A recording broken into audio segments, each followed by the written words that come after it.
All right, welcome back. We're doing another update, talking about Crypto.com and just what's been going on there and what I'm doing because of some of these changes. As pretty much everyone should be aware at this point, if not, hey, here you go, spoiler alert.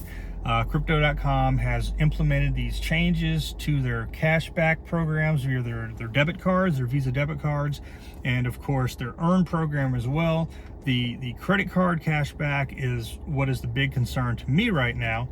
As I've mentioned before, I initially staked the $400 to get the Ruby Steel card, and then it was under 90 days before I was able to stake the 4,000 for the Royal Indigo / Jade Green card, or at least get to that level. I staked the needed the CRO tokens, or Chronos, but I did not request a physical card upgrade. And the reason for that was, at the time, Crypto.com was charging $50 for card upgrades, or to be reissued a card in case one was lost or stolen or whatever. But for any reason that they were going to send you an additional card beyond your first card, they wanted $50. But in the wake of these changes that they've announced and then unannounced and had a revised announcement on, they are waiving the $50 upgrade fee until some to be determined time date in the future. So with that being said, I thought I would finally, bite the bullet, so to speak, and actually get the physical card upgrade. I am going with Royal Indigo because I love purple. It's my favorite color, and I think it just looks beautiful on the card. So I contacted support, Crypto.com support. Let's see, today's Monday, so Sunday, Saturday, Friday. 2 days ago, 3 days ago, whatever. It was Friday. I contacted them through the app, through the text. Some person named Pace responded to me and said, okay, we're going to put this in. Here's how it works. We're going to, your current card that you physically have now is going to stop working, and these changes will probably kick in on Monday, so today. And yes, I did receive an email early this morning and some other announcements letting me know that yes, your request for a card upgrade, a physical card upgrade to Royal Indigo, has gone through, and your balance that you had on your Ruby Steel card has been transferred over. So when I go into the Crypto.com app now, it says there's no transactions other than this transfer of the amount of dollars that I had there previously. And they gave me no ETA on when I can expect the new card, but they've given me a virtual card number that's ready to go now that I can use, for purchases. And I'll need to update to make sure that my my Netflix and whatnot, anything that's on auto billing, will continue to get paid out. But particularly Netflix, because again, at the Jade / Indigo level, at that tier, we're currently maxed out. We're limited to a maximum of $50 per month cash back from purchases with a card, but your cash back from the Netflix reimbursement or the Spotify reimbursement or the Amazon Prime or whatever, that is mutually exclusive of the other thing. So even though I've already maxed out, I've actually gone over $50 already this month, I'm not going to be able to get any more through purchases with the card, except for when my Netflix goes through. Then I'll receive that crow. And because I had my existing stake prior to June 1st when these changes went into effect, I will continue to get the 3% cash back until I think I've got just under, just around 80 days left on that, 80, 85, something like that.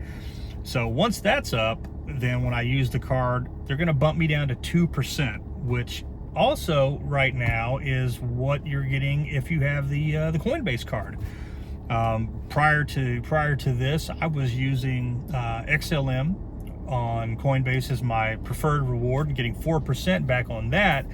which was wonderful, because again, I'm able to use the Coinbase card on all the things that my Crypto.com card won't pay rewards on, like car insurance, utility bills, health insurance, life insurance, all these other things. So that is a considerable amount, and I'd already converted over to using the Crypto.com card for purchases of things that it qualified for up until I got to that level, and I was using the Coinbase card for pretty much all of my monthly household expenses. And then the 4% that they'd pay, and it was a beautiful thing with it being XLM, because you can transfer XLM from Crypto.com to virtually anywhere else, any other wallet, for 0 fees. It's a beautiful thing. I was, before this, I was thinking algo, 0.0002 algos or whatever as your fee to do a transaction. I thought that was awesome, but it doesn't beat free, it doesn't beat 0. So I would wait till my cash back from Coinbase, the Coinbase card, got to, 10, 15, 20, $50 or whatever, send it over to Vald, send it over to Vald, convert that to USDT on Vald, and then use that USDT to get Pancake Swap, Cake, or Axie Infinity, AXS, and either one of those, whether you're doing a standard weekly deposit or a fixed deposit on a monthly basis, you're looking at approximately 40% interest, 40% earning rates on those two. So it was a beautiful deal, because you're basically able to take this free money, you're using other people's money to invest for 40%. You just can't beat that. It was beautiful. But now they've lowered things on Coinbase down to 2% maximum, or 1.5% on Bitcoin, and 1% on some of these other things. 1.5% on Bitcoin. That's the BlockFi Visa card right there. And I am moving towards just getting rid of my BlockFi card entirely. It is too much of a hassle, and there's just not enough bang for the buck with this. And particularly the fact that it's a credit card and not a debit card, and if you carry a balance on it, I don't know what other people are getting for their interest rates, but I have a pretty good credit score, and they hit me with 20% interest. So I'm basically using it as a debit card anyway, because I'm paying off that balance as I go, because 20% interest is crazy. It's like Albert Einstein said, compound interest is the most important, is the most powerful force in the universe. Those who understand it make it, those who do not pay it. Very, very, very important, very sage words of wisdom to live by. So anyway, back to Crypto.com. So I began the process on Friday. By the following Monday, the new card has been virtually issued. And then I had to go into the Crypto.com app and again manually request that they send me a physical card, which again, only reason I'm doing this is because they're not charging the $50 anymore. And yes, there are some things that you need the physical card for, the airport lounge access and so on. But for the most part, I was happy just keeping the red card and being at the Ruby card and being at the Jade/Indigo level as far as staking goes. So, of course, on Crypto.com at this point, any crow that I receive as a reward, it's going to be immediately transferred over to the DeFi wallet and staked over there for 12 point whatever percent, and as opposed to you're not even going to be able to get the 10% on the money or the crow that you stake to have the card anymore. That's going to drop down to like 4%, I think it is for this level, and 5% if you're at Icy White, and whatever the one that goes with Icy White, the pink rose gold, I think, and then the Obsidian for the people that stake $400,000 worth of crow. You're going to get 8% back on the crow that you stake.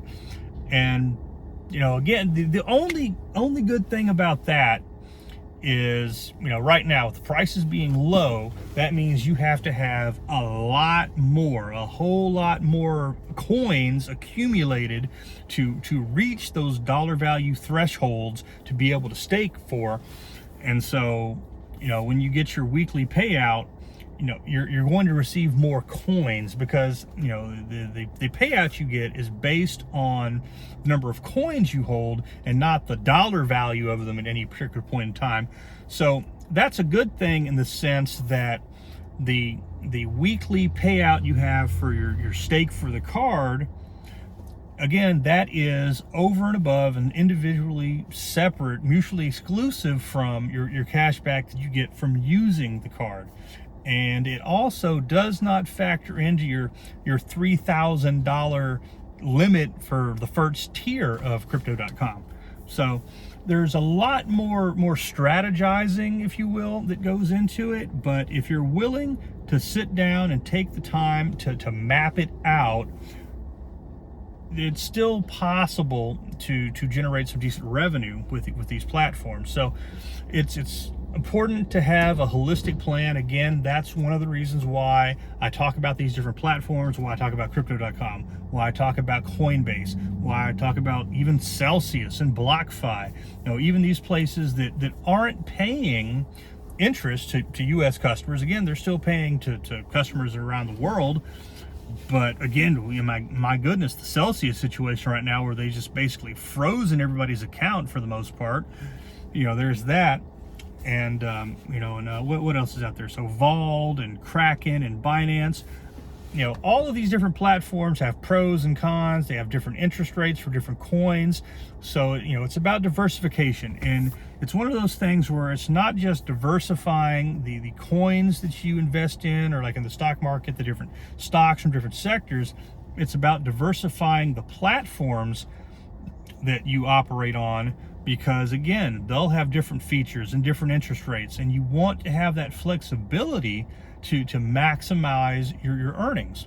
So that's my update for Crypto.com's card, as well as the Coinbase card. It's a bit of a bummer that Coinbase is having the rotating rewards, where it's not necessarily use it or lose it, but every so often you have to go in and tell them what coin you want to be paid in. It's a little unfortunate that you're doing that, but that's a minor inconvenience compared to the fact that the interest that they're paying out is decreasing significantly, but still able to use for things that your Crypto.com card won't pay out on. And one thing well, not really one thing, but a couple things to keep in mind with the Coinbase card: if you go shopping somewhere and you swipe your card or use it to read the chip and you get the option of cash back, don't get cash back using your Coinbase card, because that will nullify any cash back rewards at all for the entire purchase. Same thing with if you go to some place that will allow you to use a debit card to pay for money orders or money transfers or things of that nature. The transfer will go through, the transaction rather will go through. It'll show up as completed in your your Coinbase account, but again, you're not going to receive any rewards for those sorts of transactions. So on the one hand, it's kind of a downer that it's only for the exact amount that you're being charged. The only exception to that is if it's like a restaurant and you're tipping, but it's still worth it for things you're able to do and places that you're able to get the cashback bonuses from, and the fact that, unlike Crypto.com at this point, you don't have to stake $40,000 of whatever coin over at Coinbase in order to have unlimited cashback rewards. And of course, unlimited caveated with whatever your monthly spending limit is. Like on Crypto.com, yeah, they say unlimited rewards, but you have a $25,000 per month spending limit. So realistically, you do have a cap on your cashback rewards of whatever percent level you're at of $25,000. All right, that's all we've got on those two fronts. the Coinbase Card